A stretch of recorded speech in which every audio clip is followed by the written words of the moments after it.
Hey friends, tonight we're slowing things down.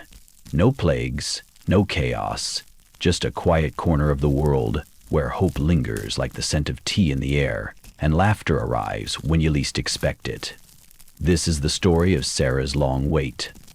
It's not loud, it doesn't come charging in, it tiptoes in gently, like sunlight through a curtain on a sleepy morning. Before we begin, if you're someone who enjoys stories that breathe, a little softer, a little deeper, take a second to like the video and subscribe. And let me know in the comments, what's something you've been waiting for? I read every one. Now, get cozy, blanket, tea, maybe a sleepy cat curled up nearby, because tonight we meet Sarah, a woman with no grand plan to change the world, just a stubborn heart that refused to give up. She's waded through silence, through small talk, through seasons that forgot her name. But this isn't a story about sorrow.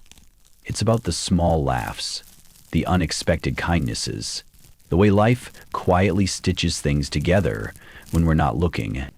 So breathe out. You're exactly where you need to be. Let's walk slowly through Sarah's world, one quiet, hope-filled moment at a time. Picture yourself walking through the dusty streets of ancient Ur, where the air carries the scent of burning incense from towering ziggurats and the sound of merchants calling out their wares in languages that would sound like music to your ears. This is where we first meet a woman whose story would echo through thousands of years. A woman who knew what it meant to wait and dream, and sometimes wonder if God had forgotten her name. Her name was Sarai then, not yet Sarah. And if you had passed her in those narrow streets, you might have noticed the way she carried herself with quiet dignity, the way her eyes held both warmth and a shadow of longing that she tried to keep hidden. She was beautiful, tradition tells us, but more than that, she was strong in the way that women learn to be strong when life asks them to bend without breaking. Sarai lived in a world where a woman's worth was often measured by the children she bore, where the laughter of little ones in the courtyard was considered the greatest blessing a household could know. And yet, here she was, married to Abram. A good man, a kind man, a man who loved her deeply, but their home remained quiet in the evenings, without the patter of small feet or the gentle chaos that children bring. You know how it feels, perhaps, to want something so deeply that it becomes part of who you are, that longing that sits quietly in your chest, that dream that you carry with you from sunrise to sunset. For Sarai, that dream was motherhood, and she had been carrying it for so long that it had become worn smooth like a stone she turned over and over in her pocket. But Sarai's story isn't just about waiting, though there was plenty of that. Her story is about learning that sometimes the most beautiful chapters of our lives begin when we think the book might be ending. It's about discovering that hope isn't always loud and triumphant. Sometimes it's quiet and steady, like breathing, like the rhythm of your heart as you drift towards sleep. In those days in Ur, surrounded by the familiar sights and sounds of the only home she had ever known, Sarah had no idea that her life was about to change completely. She didn't know that she and Abram would soon pack their belongings and head into the unknown, following a call that would seem impossible to anyone who heard it.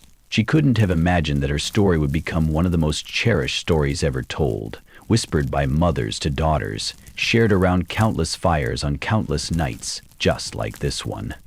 Tonight, as you settle deeper into your pillow and feel the gentle weight of sleep beginning to find you, we'll walk alongside Sarai through the years that stretched ahead of her, years of journeying and hoping, of laughing and crying, of learning that God's timing rarely matches our own, but somehow always unfolds exactly as it should. Imagine the morning when everything changed. The sun rising over Ur just as it always had. The familiar sounds of the city waking up, the comfortable rhythm of a life that Sarai thought would continue just as it was forever. And then Abram came to her with news that must have felt like the ground shifting beneath her feet. "We're leaving," he said, and you can picture how those words hung in the air between them. not leaving for a visit to relatives, not traveling to trade in distant markets, leaving everything, their home, their extended family, the graves of their ancestors, the streets where they had walked hand in hand as newlyweds, the marketplace where Sarai knew every vendor by name. The call had come to Abram in a way that ancient people understood better than we do. A knowing that settled deep in his bones, a voice that spoke not just to his ears, but to his very soul. God was calling them to a land they had never seen, to a future they couldn't imagine, to become part of a story that was so much bigger than anything they had dreamed. And Sarai? Well, Sarai could have said no. In those days, as in these days, she had choices to make. She could have looked at her comfortable life in Ur, at the certainty of staying put, at the familiar rhythms of the only world she had ever known, and said, "You go ahead, Abram. I'll stay here where it's safe." But that's not what she did. Instead, she began to pack their belongings, rolling up the colorful rugs that had covered their floors, carefully wrapping the pottery that had been her mother's, folding the robes and tunics that would need to serve them well in whatever climate awaited them. Can you see her moving through their home, touching things she would never see again, saying goodbye with her hands to a life that had been good, even if it hadn't been everything she had hoped for? The day they left, tradition tells us, the whole household moved together, not just Abram and Sarai, but servants and animals, tents and tools, everything needed for a life lived on the move. Picture the long line of people and pack animals stretching out along the ancient roads, dust rising in gentle clouds around their feet, the familiar skyline of Ur growing smaller and smaller behind them, until it finally disappeared altogether. The Sarai, each step took her further from everything she had known, and closer to what exactly? That was the question that must have walked alongside her day after day, mile after mile. Abram had heard from God, but what about her? Did she have her own sense of calling, or was she simply following the man she loved into an uncertain future? Perhaps, as you might do, she found herself talking to God in the quiet moments, when the caravan stopped to rest in the heat of the day, when she lay in her tent at night listening to the unfamiliar sounds of a new landscape. "I don't know where we're going," she might have whispered into the darkness, "but I'm here. I'm following.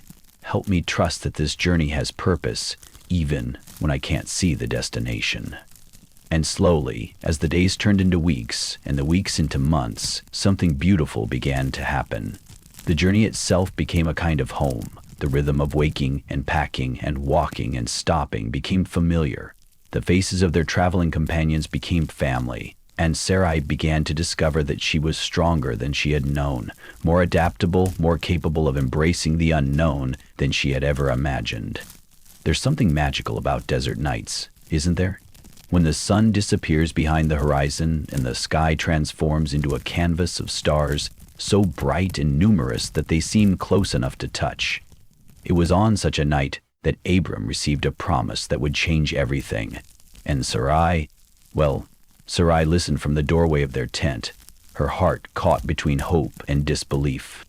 They had been traveling for some time now, making camp in different places as God led them, learning to read the landscape and the weather patterns of this new land they were beginning to call home. The promise of descendants had been whispered to Abram more than once. But on this particular evening, under that vast canopy of stars, God's words took on a specificity that must have made Sarai's breath catch in her throat. "Look up at the sky," God said to Abram, "and count the stars, if indeed you can count them." And then came the promise that would echo through generations, "So shall your offspring be." Picture Sarai standing there in the gentle night breeze, looking up at those countless points of light scattered across the darkness like diamonds on black velvet. Each star a potential child, grandchild, great-grandchild, a family tree so vast and flourishing that it would stretch beyond imagination. It was breathtaking and beautiful, and absolutely impossible, because Sarai was no longer young, and the monthly reminders of her childlessness had been coming and going for decades now. You know how it feels when someone makes you a promise that sounds too good to be true? That mixture of longing and skepticism that wars in your chest? That's what Sarai must have felt as she absorbed those words, Part of her wanted to laugh, not with joy, but with the kind of laughter that comes when life offers you something so far beyond your reach that it seems almost cruel to hope for it. But another part of her, the part that had been brave enough to leave everything familiar and follow her husband into the unknown, whispered, "What if? What if this impossible thing could actually happen?" And in that whisper, hope found a foothold once again. The months continued to pass, and with them came both moments of faith and moments of doubt. Some days, Sarai would catch herself imagining what it would be like, the growing fullness of pregnancy, the first flutter of movement, the sweet weight of a baby in her arms. She would picture teaching a little one to walk, to speak their first words, to find their place in this sprawling family story that was just beginning to unfold. Other days, the waiting felt impossible. She would see other women in their traveling group tending to their children, watch them navigate the beautiful chaos of family life, and feel the familiar ache of emptiness that she had carried for so long. On those days, the promise felt less like hope and more like a reminder of what she didn't have. But here's what's remarkable about Sarai's story. She kept going. She didn't let the uncertainty paralyze her or the waiting embitter her. Instead, she learned to live in the tension between promise and fulfillment, between hope and reality, finding ways to make a meaningful life, even while she waited for the one thing she wanted most. And perhaps that's one of the most beautiful lessons her story offers us tonight. That waiting doesn't have to mean putting life on hold. That hope doesn't require certainty to survive. That sometimes the most profound growth happens not when we received what we've asked for, but in the patient, faithful living that happens while we wait. Sometimes, when we've been waiting for what feels like forever, we begin to wonder if maybe we're supposed to help things along a little bit. This is exactly where we find Sarai, as the years continued to pass and her arms remained empty, despite the stars and the promises and the hope she tried so hard to keep alive in her heart. You can picture her on one of those quiet evenings, perhaps mending clothes by lamplight while Abram studied scrolls nearby. The comfortable silence between them filled with all the words they had spoken and all the ones they hadn't. The promise was still there, hanging in the air around them like incense. But sometimes promises can begin to feel less like certainty and more like distant music.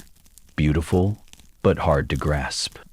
"Abram," she said finally, setting down her needle and thread, "we need to talk."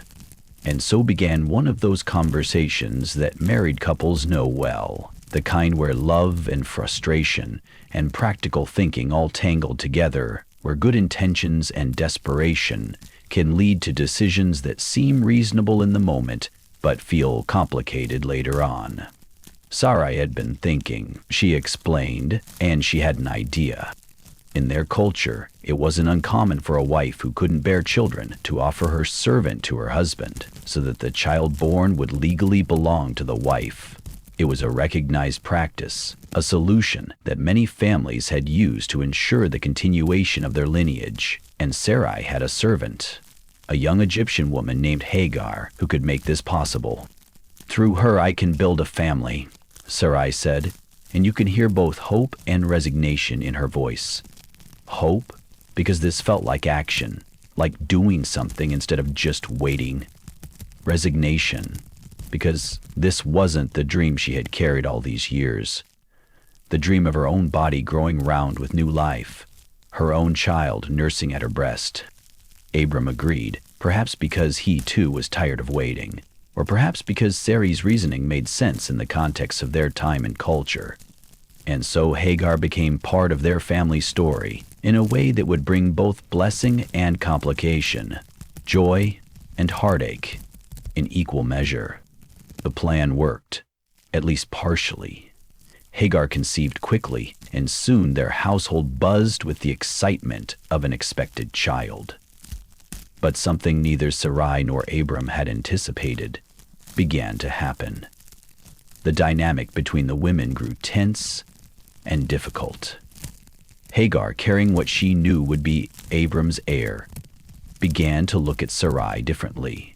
And Sarai, watching another woman carry the child she had longed for, felt emotions she hadn't expected: jealousy, resentment, a deep and complicated grief. It wasn't that Sarai was a cruel person, quite the opposite, but she was human, and humans sometimes make decisions from places of pain that create more pain for everyone involved. The plan that had seemed so reasonable, so practical, so much like taking control of a situation that felt out of control, became a source of tension that rippled through their household like stones thrown into still water. And perhaps this is where Sarai's story becomes most relatable to us, as we lie here in the quiet darkness, thinking about the times we've tried to force solutions to problems that weren't ready to be solved. How many of us have been impatient with God's timing? How many of us have looked at a closed door and decided to climb through a window, instead of waiting to see if the door might open on its own? Sarai's mistake wasn't that she wanted to become a mother. That desire was beautiful and God-given. Her mistake was thinking that her plan had to be better than God's plan, that her timing had to be more reasonable than God's timing. But even in her mistake, even in the complications that followed, God's love for her didn't waver. His promises didn't change. His plan continued to unfold just as it always had, in its own perfect time. Years passed, more years than Sarai had ever imagined she would spend waiting. And then something extraordinary happened. 3 visitors appeared at their tent on a day that seemed like any other day, and with them came news so impossible, so beyond anything Sarai could have hoped for, that her first response was the kind of laughter that bubbles up from deep inside when life surprises you completely. Picture the scene. It's a hot afternoon, the kind where the air shimmers with heat and every sensible person seeks shade. Abram is sitting in the entrance of their tent when he notices the 3 men approaching.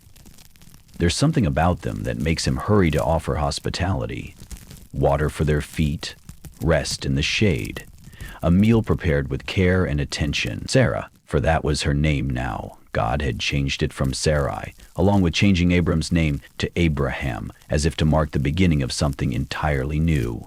Busied herself preparing bread, her hands working the dough while she listened to the conversation happening just outside.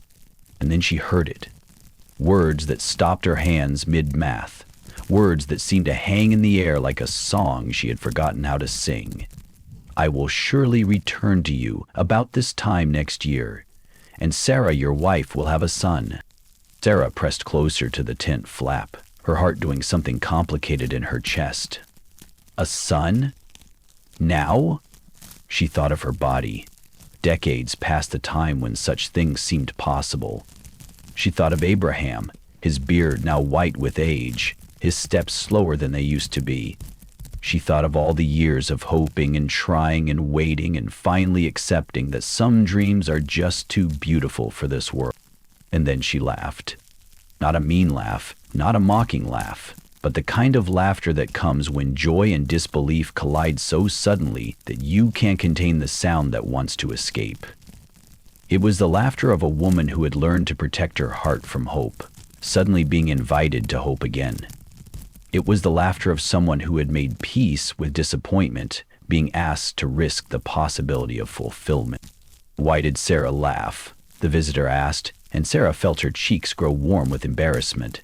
Had she been overheard? Had her private moment of incredulous joy been too loud?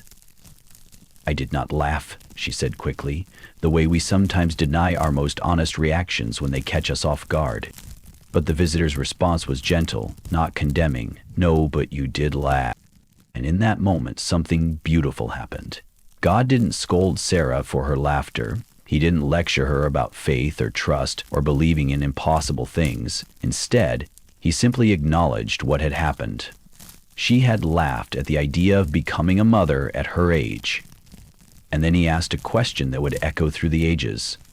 Is anything too hard for the Lord? As you settle deeper into sleep tonight, rest in this beautiful truth that Sarah's story teaches us. God is not offended by our honest reactions to his promises. He doesn't expect us to respond to impossible news with perfect faith and unwavering confidence. He knows we are human. He knows we laugh when things seem too good to be true. He knows we protect our hearts when we've been disappointed before. But he also knows something we sometimes forget. That impossible is just another word for the space where miracles like to live. That laughter born of disbelief can transform into laughter born of pure joy. That the God who created every star in that vast night sky can certainly bring life to a woman who thought her time for such gifts had passed. And so Sarah's story continues, carrying us gently toward the moment when promise becomes reality, when waiting transforms into wonder, when the sound of a baby's cry fills a tent that had been quiet for so very long. There are moments in life when time seems to pause, when the ordinary world holds its breath and makes space for something miraculous to unfold. This is exactly what happened when Sarah, at 90 years old, felt the first flutter of movement within her body, a gentle stirring that announced the impossible had quietly become possible. Picture her in those early days of pregnancy, her hand resting on her belly, with a wonder that never quite faded, no matter how many times she confirmed that yes, this was really happening. After decades of monthly disappointments, after years of watching other women experience what she had longed for, her body was finally doing what she had dreamed of since she was young enough to play with dolls made of rags and sticks. The other women in their household must have gathered around her with a mixture of amazement and joy, sharing the ancient wisdom that passes from mother to mother, how to ease the queasiness that came with early pregnancy, which foods would help her stay strong, how to prepare for the changes that were coming. And Sarah listened with the eager attention of someone who had waited a lifetime to learn these lessons. Abraham, too, was transformed by this miracle unfolding in their midst. You can imagine him moving through his daily tasks with a lightness in his step that hadn't been there before, catching himself smiling at nothing in particular, placing his weathered hand gently on Sarah's growing belly, and marveling at the mystery of new life taking shape beneath his palm. At 100 years old, he was going to be a father, not through Hagar, not through human planning and scheming, but through the direct intervention of the God who specializes in impossibilities. As the months passed and Sarah's body grew round with the child they had been promised, something beautiful happened in their relationship with each other and with God. The waiting that had sometimes felt like punishment was revealed to have been preparation. All those years of learning to trust when they couldn't see the outcome, all those moments of choosing faith over despair, had been building toward this moment when faith would become sight. And yet, even in the midst of this miracle, Sarah remained wonderfully human. Some days, she probably felt overwhelmed by the physical demands of pregnancy at her age. Some nights, she might have lain awake wondering if she would have the strength and energy to care for a baby, to keep up with a toddler, to guide a child through all the stages of growing up. These weren't failures of faith. They were the honest concerns of any expectant mother, made more poignant by the extraordinary circumstances of this particular pregnancy. But alongside the concerns came waves of pure joy that would catch her off guard at the most ordinary moments, feeling the baby kick during evening prayers, watching Abraham's face light up when he felt the movement too, imagining the sound of laughter filling their tent, picturing little feet running through their camp. These glimpses of the future were like glimpses of heaven breaking through into the everyday world. The other mothers in their community must have shared their own stories with her, speaking of the fierce love that comes with motherhood, the way a child changes not just your daily routine, but the very shape of your heart.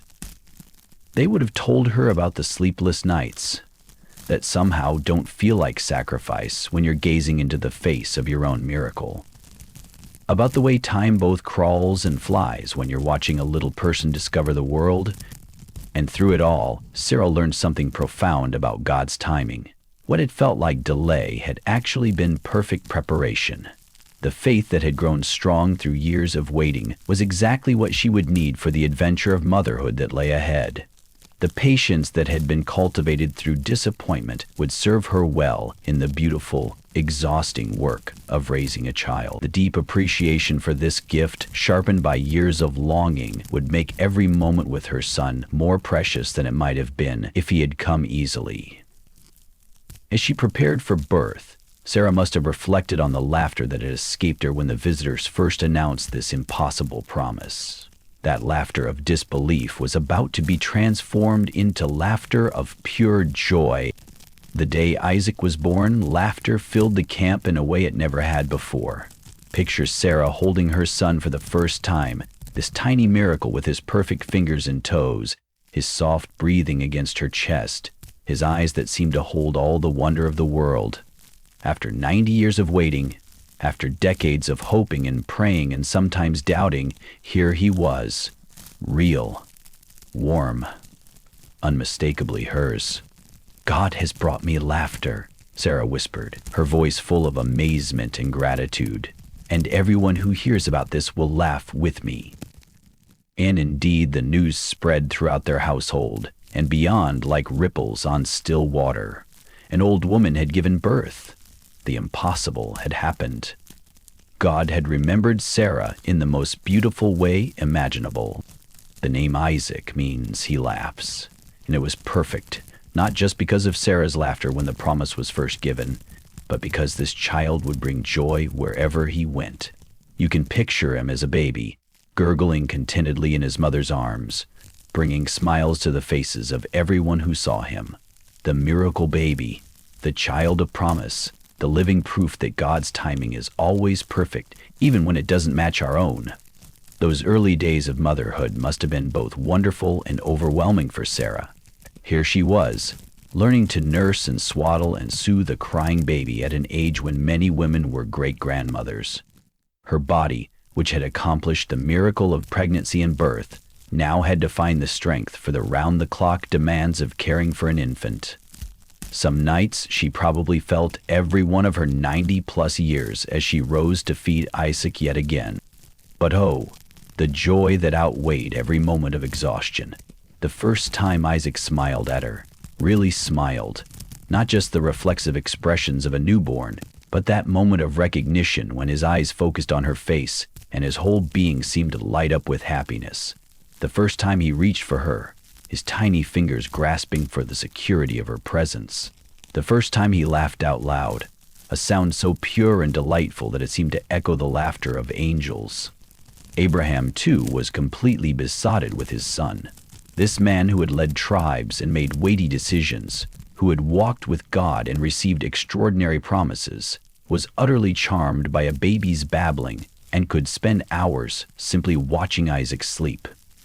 You can picture him carrying his son around the camp, introducing him to everyone as if they hadn't all been there for the miraculous birth, his chest puffed with the pride of a father who still couldn't quite believe his good fortune.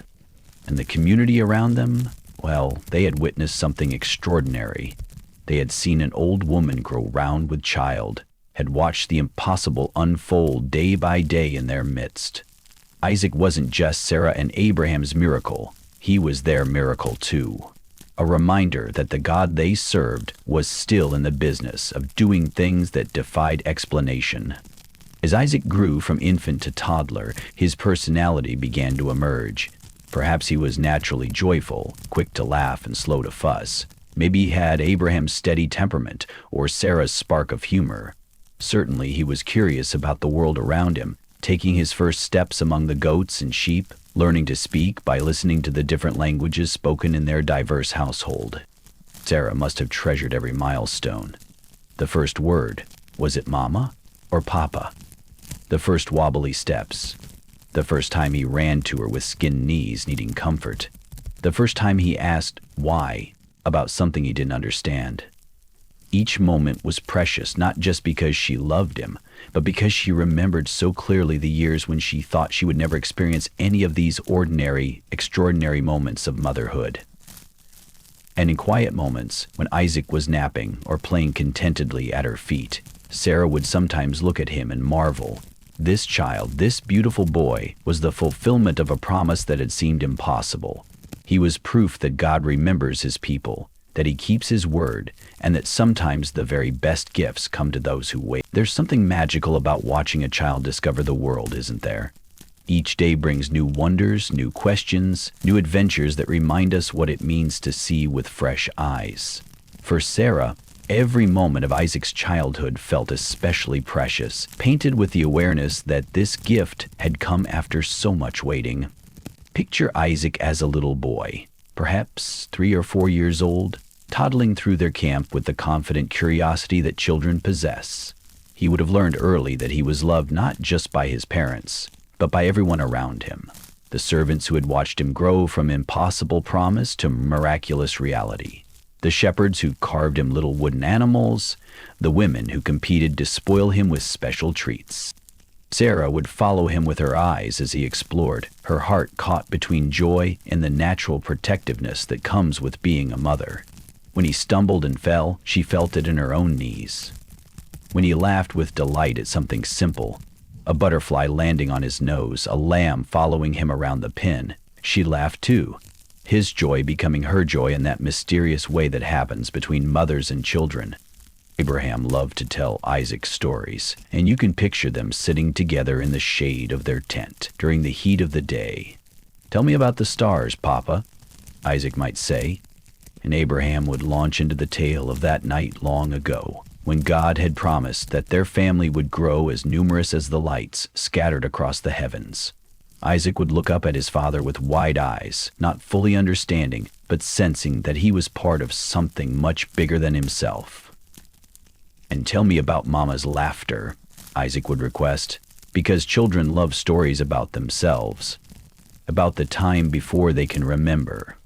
So Abraham would tell him about the 3 visitors, about the promise that seemed impossible, about how Sarah had laughed, first with disbelief, then with pure joy when Isaac arrived. And Isaac would giggle, delighted to know that his very existence had brought such happiness to his parents.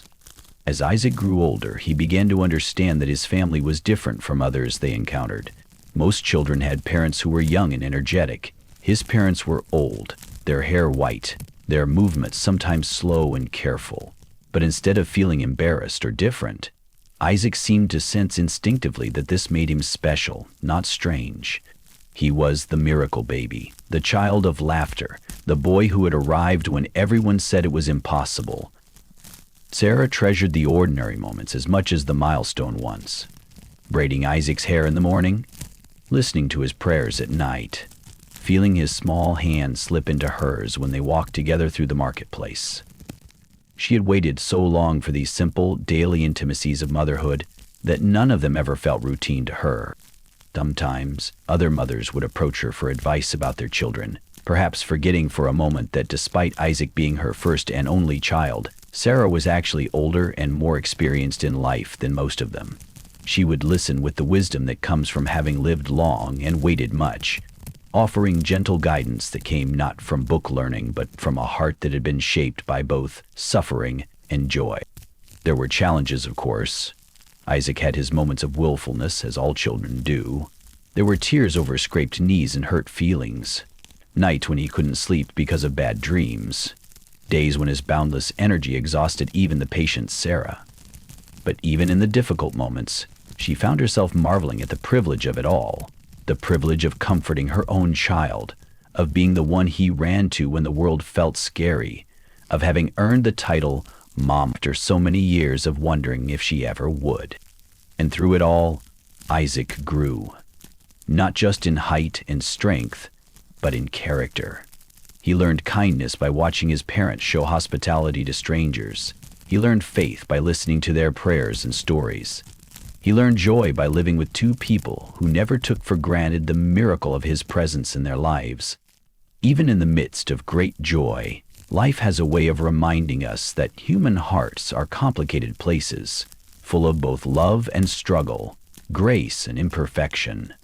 This was true in Sarah's household, where the presence of Isaac brought immense happiness, but also highlighted tensions that had been simmering beneath the surface for years. Hagar was still there, you see, along with her son Ishmael, the boy who had been born when Sarah and Abraham had tried to help God's promise along with their own plan. Ishmael was older than Isaac, perhaps 13 or 14 by the time Isaac was weaned, and the relationship between the 2 boys and between their mothers was more complex than anyone might have hoped.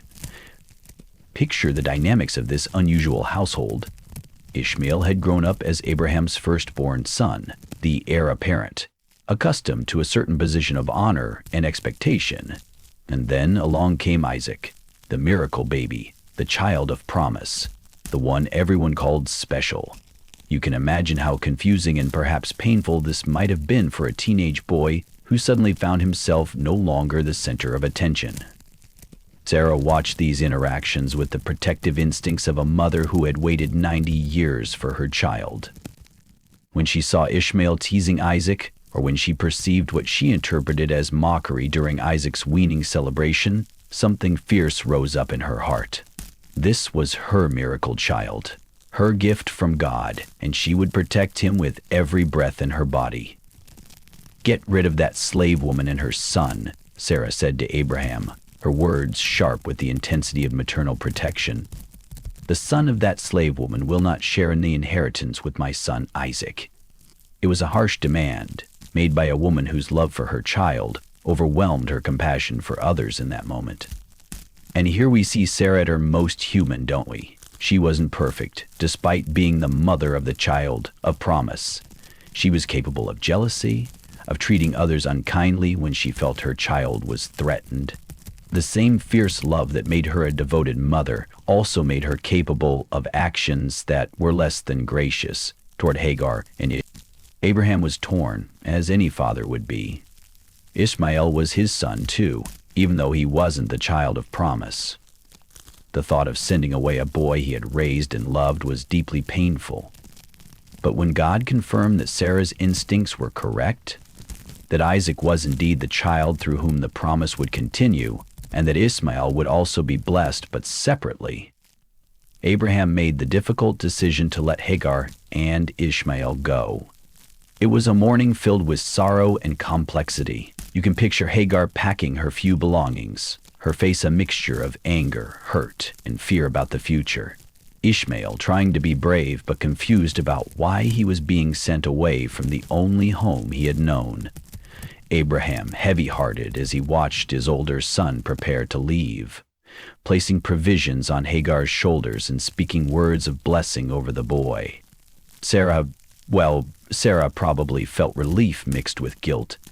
Relief that the tension in the household would be gone, that Isaac would grow up without the complications of competing claims and loyalties, but perhaps also guilt, because she knew that Hagar and Ishmael were being hurt by decisions made by adults, and that her own fierce protectiveness had played a role in their exile. As she watched them walk away into the desert, Sarah might have wrestled with questions that mothers throughout history have faced. How do we balance protecting our own children with showing compassion to others? When does legitimate concern for our child's welfare cross the line into selfishness or cruelty? How do we handle the messy realities of blended families and complicated relationships? But even in this difficult chapter of her story, God's grace was at work. He didn't abandon Hagar and Ishmael in the wilderness. He provided for them, protected them, and kept his promise to make Ishmael into a great nation as well.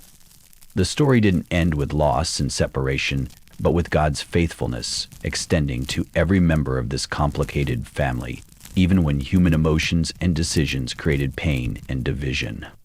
And Sarah learned something about the cost of love, that sometimes protecting what we treasure most requires difficult choices, and that even when we act from love, our actions can cause pain to others. As Isaac grew from boy to young man, Sarah had the profound joy of watching her miracle child develop into someone she genuinely liked as well as loved. There's something especially wonderful about that phase of parenting, when you realize that your child has become not just your offspring, but your friend. Someone whose company you seek not out of duty, but out of genuine pleasure in who they've become. Isaac inherited his father's steady temperament and his mother's capacity for joy. He was kind to the servants, gentle with the animals, curious about the world around him, but never demanding or entitled, despite being the precious child of promise. When visitors came to their camp, Isaac would sit quietly nearby, listening to the conversations and learning about the wider world through the stories that guests would share. Sarah would watch him during these times and marvel at the young man he was becoming. Here was someone who had never known want or rejection, who had been loved extravagantly from his very first breath, and yet he wasn't spoiled or arrogant. Instead, the security of being deeply loved seemed to have given him the confidence to be generous with others, to share attention rather than demand it, to find joy in simple pleasures rather than constantly seeking more. "Tell me about the old days," Isaac would sometimes ask his parents during quiet evenings, and Sarah would share stories of their journey from Ur, of the promises God had made under the starlight, of the years of waiting and hoping and learning to trust. Isaac never seemed to tire of these family stories, perhaps sensing that understanding where he came from would help him know where he was going. Sometimes Sarah would find herself studying Isaac's face, looking for echoes of Abraham's features or her own, marveling at the unique combination that had created this particular person. His laugh was entirely his own, neither hers nor Abraham's, but something new and delightful that could lift her spirits even on difficult days. His way of moving through the world with quiet confidence reminded her of Abraham in his younger years, but his quick sense of humor was definitely inherited from her side of the family. As Isaac entered his 20s, Sarah began to think about his future in new ways. He would need a wife, she realized, someone who would understand the special nature of his calling as the child of promise. Not just any young woman would do. Isaac needed someone who would appreciate the miracle of his existence, who would understand that their children would be part of God's great plan for their family and for the world. "We must find him a wife from among our own people," she would say to Abraham, "someone who knows our God and shares our faith." It wasn't that she was prejudiced against the local women. Many of them were lovely and accomplished, but Sarah understood something important. Isaac's future wife would need to be someone who could embrace not just him, but the story he was part of, the promises that his children would inherit.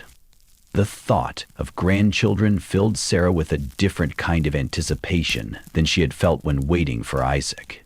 This time, she wasn't hoping for the impossible. She was looking forward to the natural unfolding of what God had already begun. Isaac would marry, and his wife would bear children, and Sarah would have the joy of being a grandmother to the next generation of the promise. But even as she planned and hoped for Isaac's future, Sarah treasured the present moments they shared, the conversations over morning meals, the quiet walks they took together around the camp, the way he still sometimes came to her for comfort when he was troubled about something. She had learned, through years of waiting, not to wish away the present in favor of an uncertain future. And perhaps that was one of the most beautiful gifts that Sarah's long wait had given her, the ability to be fully present in each stage of life, to extract every bit of joy and meaning from whatever season she found herself in. The years of longing had taught her to appreciate what she had rather than always focusing on what she lacked. Tonight, as you settle deeper into sleep, rest in this truth that Sarah discovered.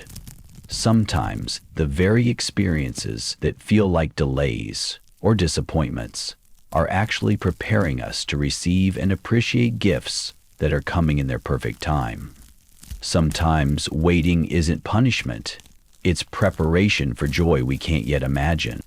There are moments in life when everything we thought we understood about God, about love, about the nature of reality itself gets turned upside down.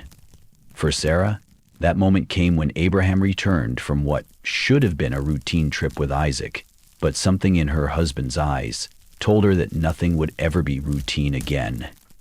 She didn't know, of course, what had happened on Mount Moriah. She couldn't have imagined that God had asked Abraham to offer Isaac, their miracle child, their son of laughter, the one through whom all the promises were supposed to be fulfilled, as a sacrifice. Abraham hadn't told her about the 3-day journey, about Isaac carrying the wood for his own altar, about the moment when her son had innocently asked, "Where is the lamb for the burnt offering?" But mothers know things, don't they? They sense when their children have been through something that changed them. And when Isaac and Abraham returned from their trip, Sarah could see that something profound had shifted. There was a new depth in Isaac's eyes, a gravity that hadn't been there before. And Abraham, Well, Abraham moved like a man who had been to the very edge of everything he held dear, and somehow found his way back. "What happened up there?" Sarah might have asked, her voice carrying the weight of maternal intuition that knows when important truths are being withheld. And perhaps Abraham told her then, or perhaps the story came out slowly over days and weeks, how God had tested his faith in the most unimaginable way, how he had been willing to give up everything, how at the last moment a ram had appeared in the thicket and Isaac had been spared. Picture Sarah as she absorbed this news, her mind struggling to make sense of it all. The God who had given her Isaac after decades of waiting had asked Abraham to give him back. The child she had protected so fiercely from Ishmael's teasing had been moments away from death at his own father's hand. The son who was supposed to carry on the family line and fulfill the promise of descendants as numerous as the stars had nearly become a burnt offering on a mountain altar. The emotions that must have crashed through Sarah's heart: terror at what could have happened, anger at not being consulted, confusion about why God would ask such a thing, relief that Isaac was safe, and perhaps a deep, complicated grief for the innocence that had been lost in this testing. Her baby, her miracle boy, had walked up a mountain not knowing whether he would walk back down. And yet, as Sarah looked at Isaac in the days that followed, she began to see something remarkable. Yes, he had been changed by the experience. There was a new maturity in his demeanor, a deeper understanding of what it meant to be chosen for something bigger than himself. But he wasn't broken or traumatized.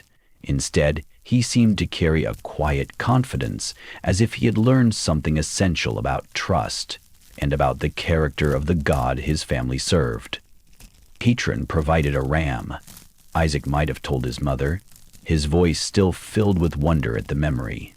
Just when we needed it most, God provided. And Sarah would have seen in her son's face that this wasn't just a story about a last-minute rescue. It was a story about discovering that God could be trusted, even in the most impossible circumstances. For Sarah, this episode brought a different kind of growth. She had learned to trust God with her barrenness, with the long years of waiting, with the complications of Hagar and Ishmael. But trusting God with Isaac's safety, with his very life, required a surrender that went deeper than anything she had experienced before. It meant accepting that even her most precious gift belonged ultimately not to her, but to the God who had given him. There's something profound about the way this experience changed the dynamic between Sarah, Abraham, and Isaac. They had all been tested in different ways. Abraham in his willingness to obey, Isaac in his trust, and Sarah in her ability to accept that God's plans might not always make sense from a human perspective. But they had come through it together, their faith deeper and their appreciation for each other more profound than ever. And perhaps that's one of the most beautiful aspects of Sarah's story, that even in the midst of tests and trials, even when God's ways seemed incomprehensible, the foundation of love and trust that held their family together remained strong. The laughter that had marked Isaac's birth continued to echo through their household, but now it was tempered with a deeper understanding of just how precious and fragile the gift of life really is. As Sarah's life drew toward its close, she found herself thinking often about laughter, the sound that had marked so many of the most important moments in her story, the gift that she hoped would continue echoing through the generations long after she was gone. She was 127 years old now, an extraordinary age even by the standards of her time. Her hair had turned the color of winter moonlight, soft and silvery, framing a face that bore the gentle lines of someone who had smiled more than she had frowned, despite all the years of waiting and wondering. Her hands, once smooth and quick with household tasks, now moved more slowly but with the practiced grace of someone who had learned that rushing rarely improved anything.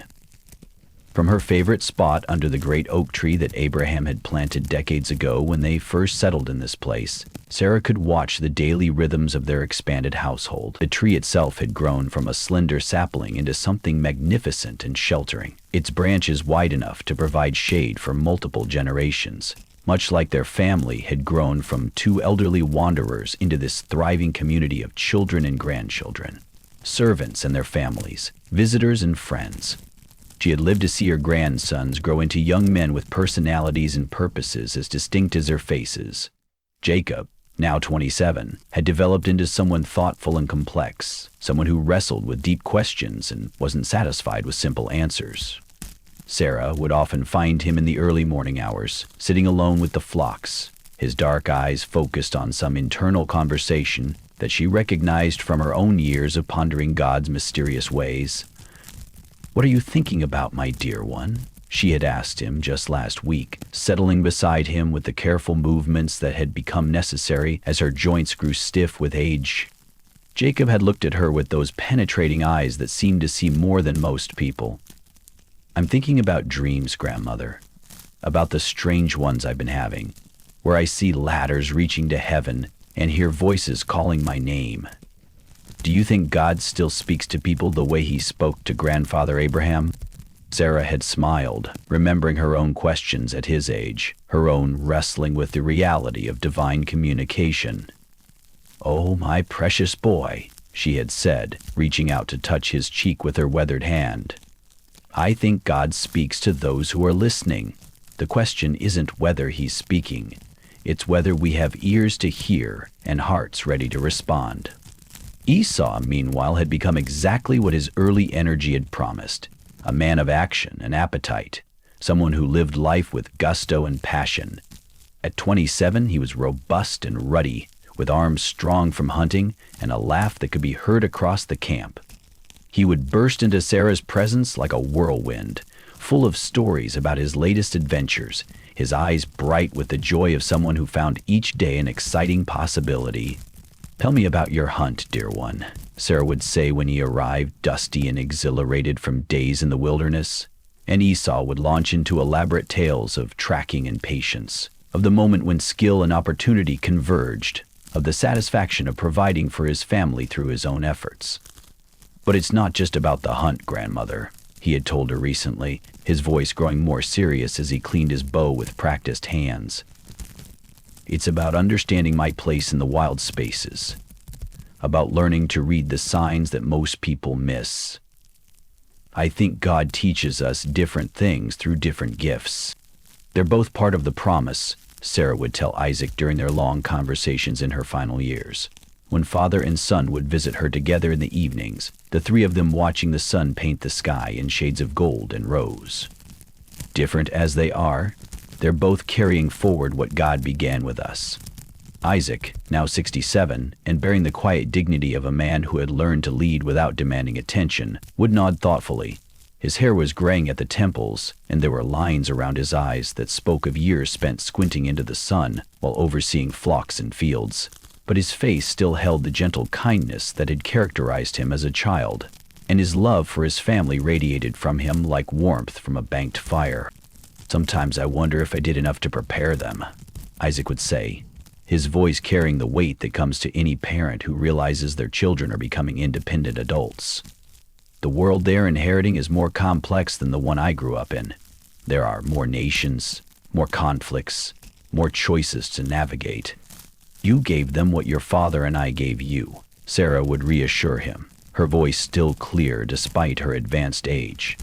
"You showed them what it looks like to trust God even when you can't see the whole path ahead. You taught them that faithfulness isn't about perfection. It's about getting up each day and choosing to believe that God is working even when circumstances suggest otherwise."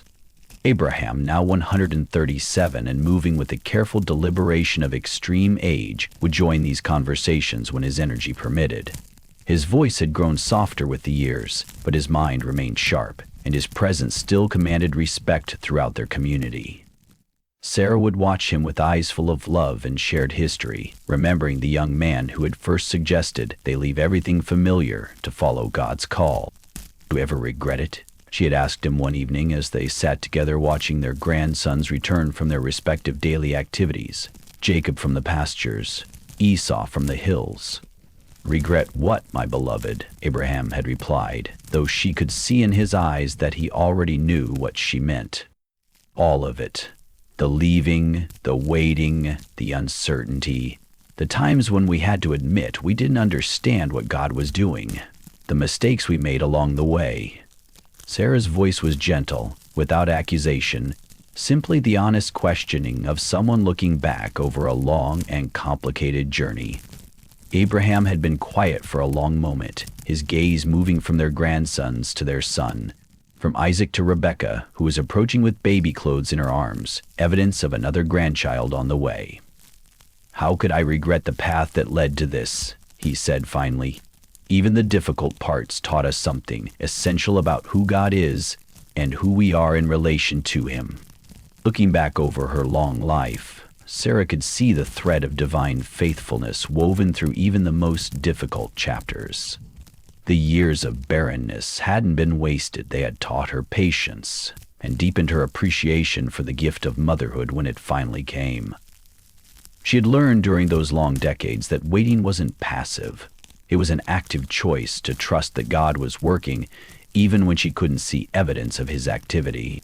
The complications with Hagar and Ishmael hadn't been ideal, but they had shown her both the cost of trying to force God's timing and the extent of His grace in covering human mistakes.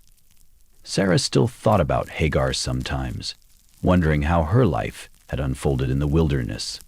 Praying that she and Ishmael had found their own path to blessing. She had learned that God's promises to one family didn't negate His love for others. That His covenant with Isaac didn't mean He had forgotten the son of the Egyptian servant. The test of Isaac on Mount Moriah had been terrifying. Even now, decades later, Sarah sometimes woke from dreams where she relived those 3 days of not knowing whether her son would return. But it had also revealed the depth of God's provision and the strength of their family's faith. Isaac had never spoken to her in detail about what happened on that mountain, but she could see in his eyes that he had encountered something there that changed him fundamentally, that gave him a confidence in God's faithfulness that no external circumstance could shake. Even her own moments of doubt and laughter had been met not with condemnation, but with gentle correction and abundant blessing. The God who had promised her a son hadn't been offended by her skeptical laughter.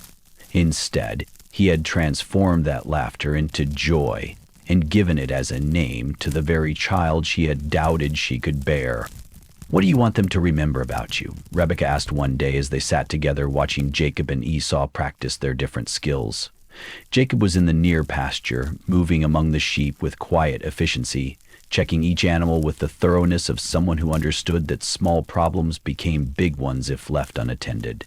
Esau was in the distance, teaching some of the younger men in their household how to track animals, his animated gestures visible even from far away. Rebekah had asked the question casually, but Sarah could hear the deeper concern beneath it. Rebekah was now 47, no longer the young bride who had arrived on a camel decades ago, but a woman of substance and influence in their community. Her dark hair showed threads of silver, and her face bore the dignified lines of someone who had learned to balance the competing demands of managing a large household while raising children and supporting her husband's leadership responsibilities. More than that, Rebekah had proven herself to be someone who understood the weight of being part of a covenant family. She had embraced not just marriage to Isaac, but membership in a family called to something bigger than their own comfort or success. Sarah had watched her daughter-in-law navigate the challenges of raising twin boys with very different temperaments and calling, always keeping in mind that these children would someday carry forward the promises God had made to Abraham. "She's asking because she knows I'm dying," Sarah thought to herself. Not with sadness, but with the clear-eyed acceptance that comes to those who have lived long enough to understand the rhythms of life. Her body was wearing out in the way that bodies do when they have served faithfully for many years. Her breathing was more labored, her appetite smaller, her energy limited to shorter and shorter spans each day. But her mind remained clear, and her heart was full of gratitude for the privilege of having lived long enough to see the fruition of so many promises that had once seemed impossible. Sarah considered Rebekah's question carefully, watching her grandsons as she pondered what legacy she most wanted to leave. She didn't want to be remembered primarily for her beauty. Though tradition said she had been lovely enough to attract the attention of kings, she didn't want to be remembered mainly for her mistakes, though she had made plenty of them. moments of impatience, times when she had tried to help God along instead of trusting his timing, occasions when fear had made her less than honest. She didn't even want to be remembered only for being the mother of Isaac, precious as that role had been. Isaac was her miracle. Her laughter made flesh, the proof that God could bring life from deadness and joy from despair. But she wanted to be remembered for more than just the biological function of bearing the child of promise. "I want them to remember that I learned to laugh," she said finally, her voice carrying the weight of decades of experience. First with disbelief, then with joy, then with the deep contentment that comes from seeing God's faithfulness over a lifetime. She paused, gathering her thoughts as she watched Jacob approach one of the ewes that seemed to be favoring a front leg. Even from this distance she could see his careful assessment, the gentle way he examined the animal, the patience with which he attended to what might have been a minor issue. This was Isaac's gift, showing up in the next generation, the ability to notice what others might miss, to care for the vulnerable without making a show of it. "I want them to know that it's okay to question God's promises when they seem impossible," Sarah continued, her eyes now moving to Esau, who was demonstrating how to read animal tracks in the soft earth near the water source. "He's not offended by our honest doubts." The laughter I gave when the visitors announced Isaac's birth, it wasn't faith, it was skepticism. But God didn't punish me for it. Instead, he used it to give my son a name that would remind everyone that God delights in doing the impossible. Rebecca nodded, her hands busy with mending but her attention fully focused on Sarah's words. This was the kind of conversation she treasured. Not just practical instruction about managing a household or advice about raising children, but insight into the spiritual dimensions of the life they were all living together. "But I also want them to know that he can be trusted to keep his word, even when his timing doesn't match ours," Sarah went on.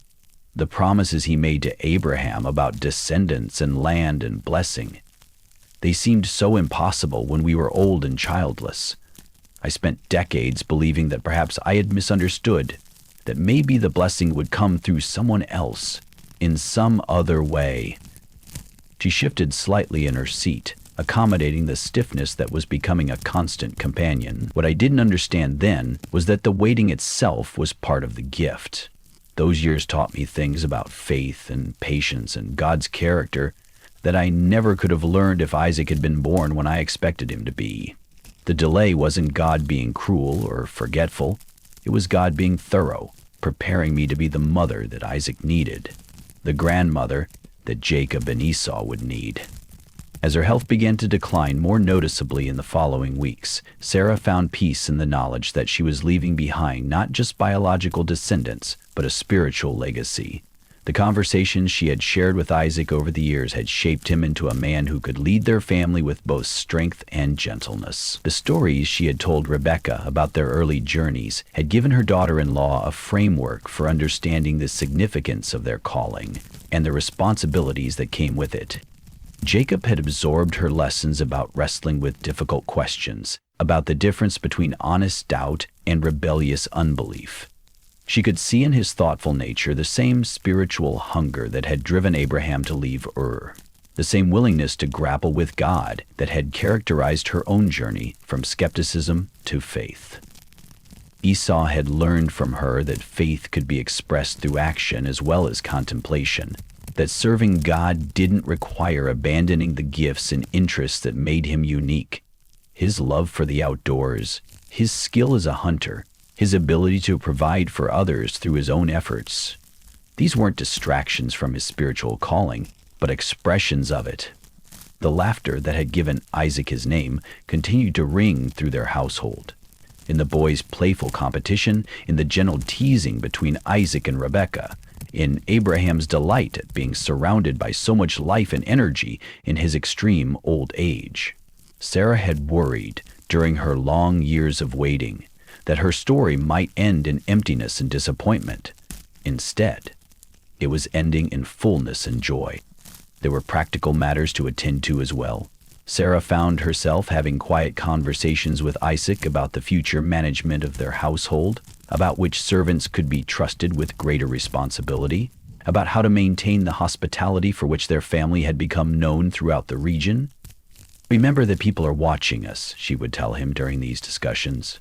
"Not just our immediate community, but travelers and neighboring families and future generations who will hear stories about how we lived. They need to see that following God doesn't make people harsh, or exclusive, or proud. They need to see that covenant blessing leads to covenant responsibility. That being chosen for something special means being called to serve others, not just to receive privileges." Isaac would listen with the serious attention he had always given to important conversations, asking thoughtful questions about specific situations and seeking her wisdom about challenges he might face after she was gone.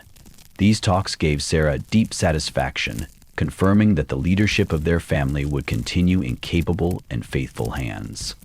She also spent time with Rebecca, sharing insights about managing the complex relationships that came with an extended household.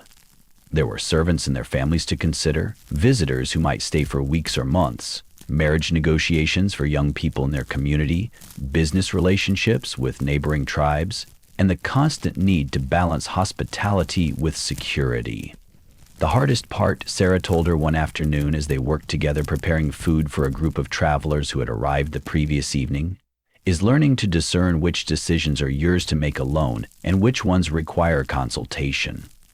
Isaac will always listen to your counsel, but he needs to know that you trust his judgment even when you might have chosen differently. Rebecca absorbed these lessons with the same careful attention she had always given to Sarah's stories, understanding that she was receiving not just practical advice, but wisdom distilled from decades of experience. These conversations deepened the bond between the two women, creating a friendship that transcended the typical mother-in-law and daughter-in-law relationship.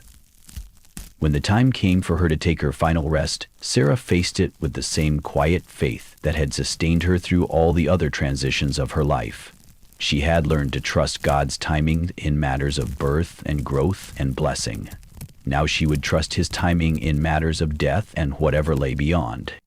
Her last words, as the family gathered around her simple bed under the oak tree where she had spent so many peaceful hours, were spoken to Isaac. "The laughter was worth the wait," she whispered, her voice barely audible but her meaning unmistakable. "All of it. The impossible promise, the miracle of your birth, the joy of watching you grow, the blessing of seeing the next generation begin. The laughter was worth every year of waiting." Isaac, now with tears streaming down his weathered face, took her hand in both of his. "Thank you, Mother," he said softly, "for believing when it seemed impossible, for teaching me that God's promises are always worth the wait, for showing me what it looks like to find joy in the journey, not just the destination." Abraham, sitting beside his beloved wife of more than a century, spoke words of blessing over her final moments. "Well done, my faithful companion. Well done, mother of laughter. Rest now, knowing that your legacy will echo through generations yet to come." And as Sarah drew her final breath, surrounded by the family that had once seemed like an impossible dream, the sound of gentle laughter seemed to linger in the air. Not the bitter laughter of disbelief, but the sweet laughter of promises fulfilled, of faith rewarded, of a life lived in partnership with the God who delights in transforming waiting into wonder. Jacob and Esau, standing together despite their different temperaments, understood that they were witnessing the end of an era and the beginning of their own responsibility to carry forward what their grandmother had helped to establish. The covenant would continue, the promises would unfold, and the laughter, that sweet, joyful, impossible laughter, would echo through generations yet to come. And so, Sarah's wait, though long, was never empty. It was filled with moments of quiet courage, unexpected laughter, and a hope that never truly faded. Her story became a testament to the truth that God's timing, though often mysterious, is always perfect. and that the best gifts are indeed worth waiting for. As Isaac entered his late 30s, Sarah found herself thinking more and more about his future, about the wife who would share his life and bear the next generation of the promise. She had learned, through her own long journey of waiting and hoping, that God's timing was always perfect. But she also understood that sometimes God works through the practical steps that people take to make his plans unfold. "He needs a wife," she would say to Abraham during their quiet conversations in the evening, and Abraham would nod thoughtfully. They both knew that this wasn't just about Isaac's personal happiness, though they certainly wanted him to be happy. This was about the continuation of the covenant, about ensuring that the promises God had made would be passed down to the next generation through someone who understood their significance. The local women were lovely, many of them kind and accomplished, but Sarah had strong feelings about Isaac marrying within their extended family, among people who knew their God and shared their faith. "Send someone back to our homeland," she urged Abraham. "Find a wife for Isaac among our own people, someone who will understand the story she's marrying into." And so the preparations began for what would be one of the most important journeys their household had ever undertaken. Abraham chose his most trusted servant, a man who had been with them for years, who understood the weight of this mission, who could be relied upon to represent their family well in the delicate business of arranging a marriage. Sarah must have spent hours with this servant, describing the kind of woman who would be right for Isaac. Someone kind and generous, certainly. They had seen too much of what happened when jealousy and rivalry entered a household. Someone strong enough to leave her own family and embrace a new life, as Sarah herself had done all those years ago when they left Ur. Someone with faith enough to believe in promises that might seem impossible to outsiders. "Look for someone who shows kindness to strangers," Sarah might have advised, remembering how hospitality had always been important in their family. "Watch how she treats those who can do nothing for her. That will tell you about her character." These were the insights of a woman who had learned through experience what really mattered in building a life with someone. Picture Isaac during this time, perhaps both excited and nervous about the prospect of marriage. He had watched his parents' love story unfold over the decades, their mutual respect, their shared adventures, the way they had supported each other through times of uncertainty and celebration. He wanted something similar for himself, but he also understood that finding it might require patience and faith. When the servant finally departed, loaded with gifts and good wishes, Sarah found herself in a familiar position, waiting for God to work, trusting that the right person would be found, praying that Isaac's future would be as blessed as his beginning had been miraculous. But this time, the waiting felt different. It wasn't the desperate longing of her younger years, but the hopeful anticipation of someone who had seen God's faithfulness over and over again. Days turned into weeks, and then one evening, Sarah looked up to see camels approaching in the distance. Her heart quickened. Was this the servant returning? And if so, was he alone, or had he succeeded in his mission? As the caravan drew closer, she could make out figures she didn't recognize, and her pulse began to race with excitement and possibility. There she was, Rebekah, the young woman who would become Isaac's wife, sitting gracefully on her camel, her eyes taking in this new landscape that would become her home. Sarah studied her carefully, this stranger who might become like a daughter to her, looking for signs of the character and spirit that would make her a good match for Isaac. And when Isaac saw Rebekah for the first time, when their eyes met and something sparked between them, Sarah felt a deep satisfaction settle in her chest. Here was love beginning to bloom, the kind of love that would create the next chapter of their family story. The servant had chosen well, or rather God had guided the servant to choose well, just as Sarah had trusted he would. As she watched Isaac and Rebekah getting to know each other in those first precious days, Sarah remembered her own early days with Abraham, the nervous excitement of building a life with someone new, the gradual deepening of affection into something stronger and more enduring. She saw the same potential in these two young people, and her heart was filled with gratitude for God's continued faithfulness to their family. There's something beautiful about watching your child fall in love, isn't there? that mixture of joy and letting go, of celebration and gentle sadness as you realize they're stepping into a new phase of life that doesn't center around you. For Sarah, welcoming Rebecca into their family brought all of these emotions and more. Picture those first weeks as Rebecca settled into life in their household. She was young, perhaps around 20, and far from her own family, trying to learn the rhythms and customs of a new place while also navigating the complex emotions of an arranged marriage that was blossoming into genuine love. Sarah watched her with the careful attention of a mother-in-law who wanted this relationship to succeed, not just for Isaac's sake, but for everyone's. Rebecca was everything Sarah had hoped for and more. She was kind to the servants, gentle with the animals, respectful to Sarah and Abraham, while also showing the kind of quiet strength that suggested she wouldn't be easily overwhelmed by the challenges that came with being the wife of the child of promise. When visitors came, Rebecca offered hospitality with the same generous spirit that had always characterized their household. "She understands," Sarah would whisper to Abraham as they watched Isaac and Rebecca walking together in the evening, their heads bent close in conversation.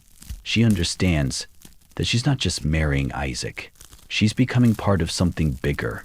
And indeed, Rebecca seemed to grasp intuitively that their family carried special responsibilities, that the promises God had made to Abraham and Sarah would now be passed down through her children as well.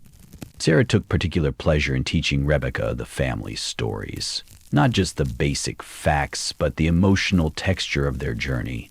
She told her about the night under the stars when God first promised Abraham descendants as numerous as the heavenly lights.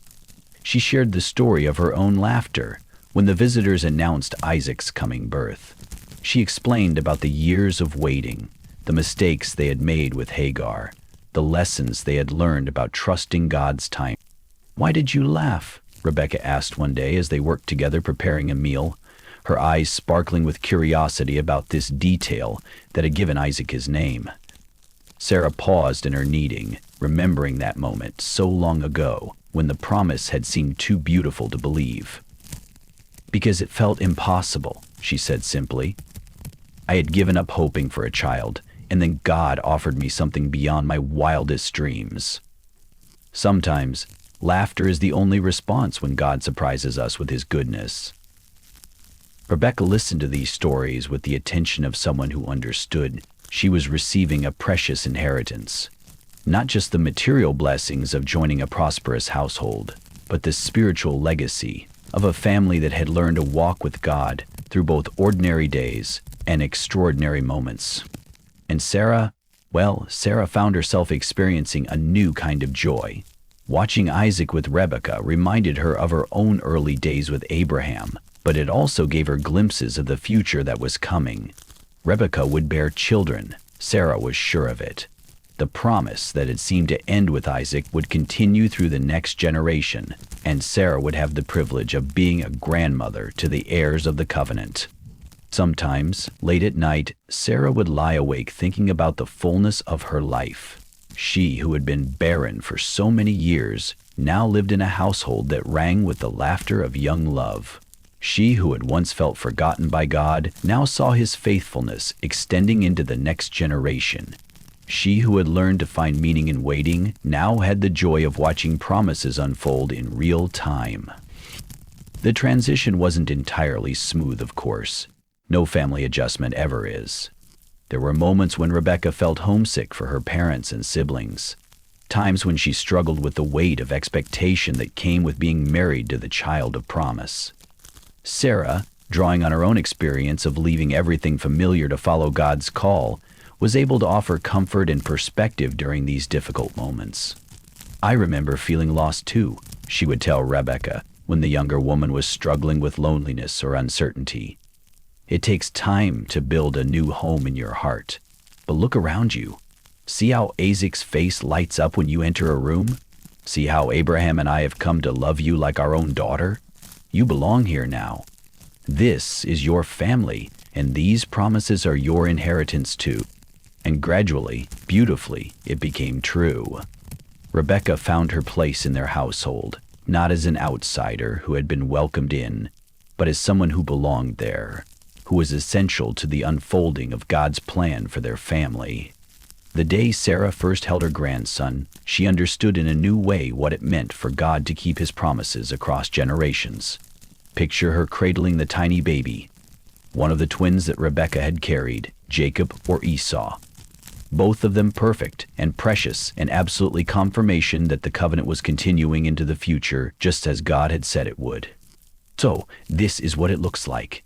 Sarah might have whispered as she gazed into the baby's face, seeing echoes of Isaac, shadows of Abraham, hints of Rebekah, all combined into someone entirely new.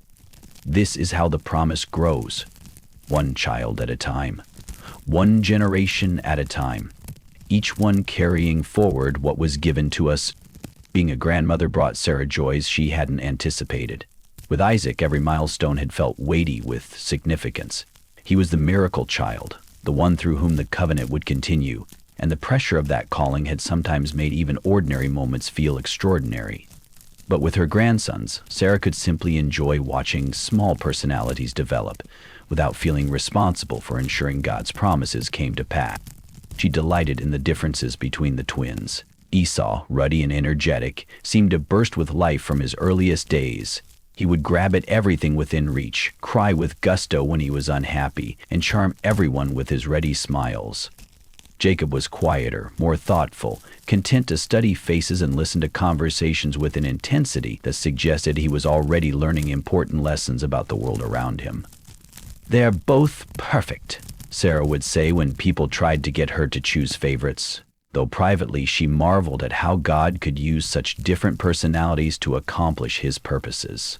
She had learned enough about God's ways to know that he rarely worked through the people you might expect him to choose, and she was curious to see how these two very different boys would fit into the family story.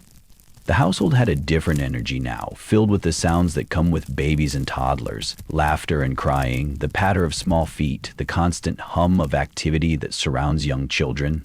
Sarah, now well into her hundreds, found that she had energy she didn't know she possessed when it came to her grandsons. She could spend hours telling them stories, playing simple games, or just watching them explore their world with the fearless curiosity of the very young. "Tell us about Papa Isaac when he was little," they would beg, when they were old enough to sit still for stories. And Sarah would share tales of Isaac's childhood. How he had loved to follow the shepherds, how he had asked endless questions about everything, how he had been everyone's favorite in the camp because of his sunny disposition and quick laughter. But she also told them newer stories about how their father had fallen in love with their mother, about the day they were born and how the whole household had celebrated the arrival of not one but two babies, about the way their grandfather Abraham's face lit up whenever he saw them. She wanted them to understand that they were part of an ongoing story, that their lives had meaning and purpose beyond just their own happiness. Isaac and Rebekah were wonderful parents, Sarah observed with satisfaction. They had learned from watching her and Abraham that children needed both love and boundaries, both freedom to explore and guidance about what mattered most. They told the boys about God, taught them about kindness and hospitality, helped them understand that being chosen for something special meant being called to serve others, not just to receive blessings. Sometimes Sarah would watch the whole family together, Isaac and Rebekah with their twin boys, Abraham still spry enough to enjoy his grandsons despite his advanced age, and marvel at the fullness of it all. The promise that had begun with two elderly people leaving everything familiar had grown into this.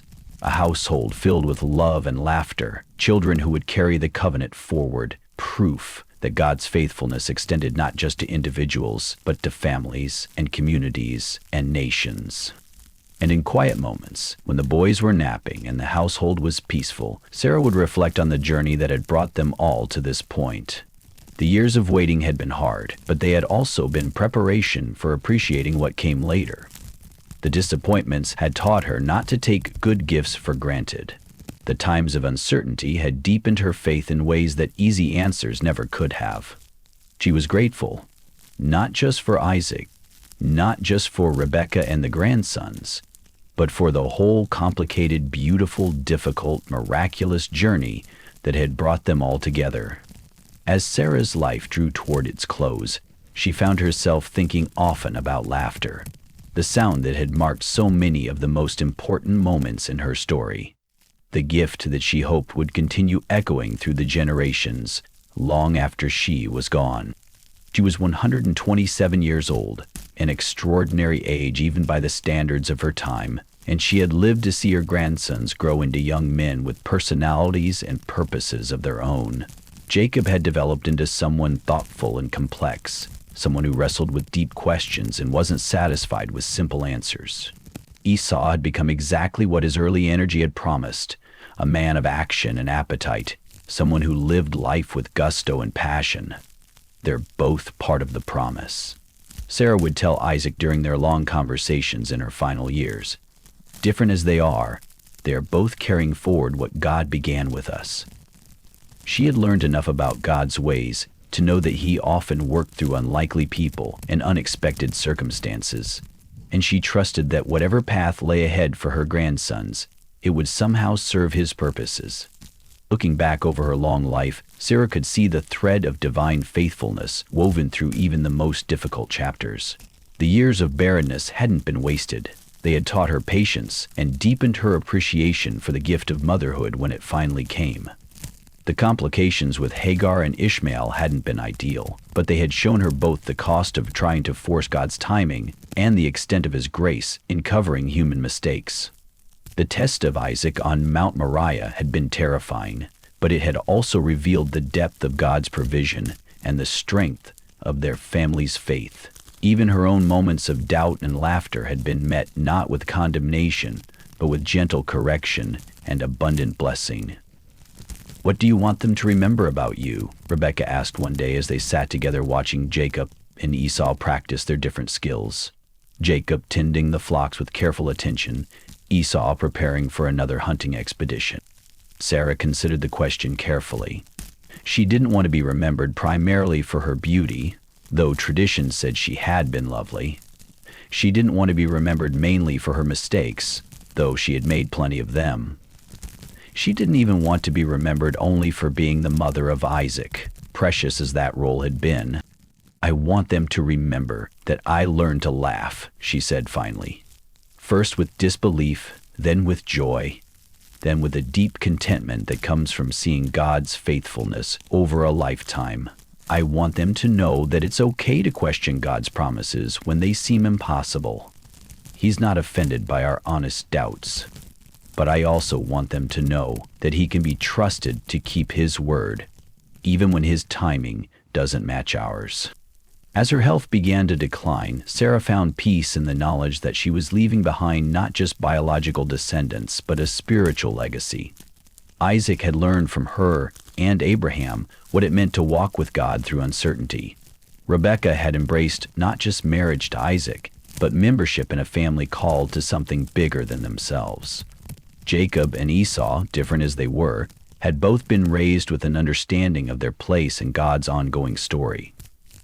The laughter that had given Isaac his name continued to ring through their household. In the boys' play, in the gentle teasing between Isaac and Rebekah, in Abraham's delight at being surrounded by so much life and energy in his extreme old age.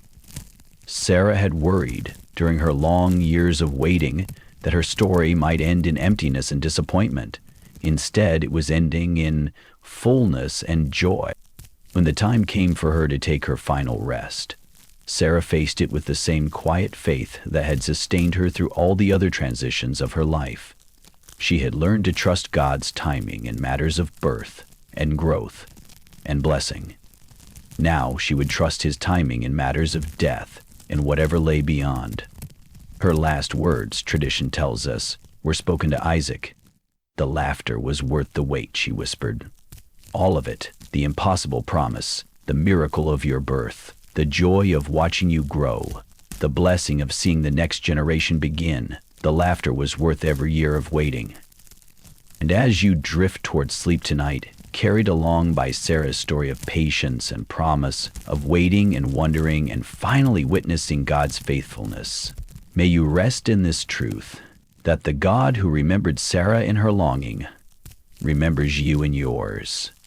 that the one who brought laughter to an old woman's tent can bring joy to whatever situation you're facing, and that sometimes the most beautiful gifts are the ones that come after we've given up expecting them.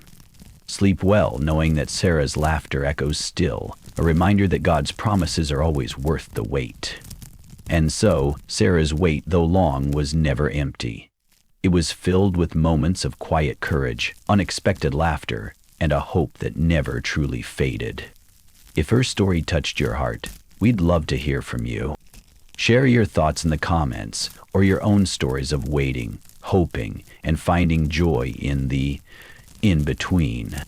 Don't forget to like, subscribe, and click the bell so you won't miss our next gentle journey. Because sometimes, the quietest stories are the ones that echo the loudest. Thanks for watching. Until next time, stay kind, stay hopeful, and keep finding laughter in the little things.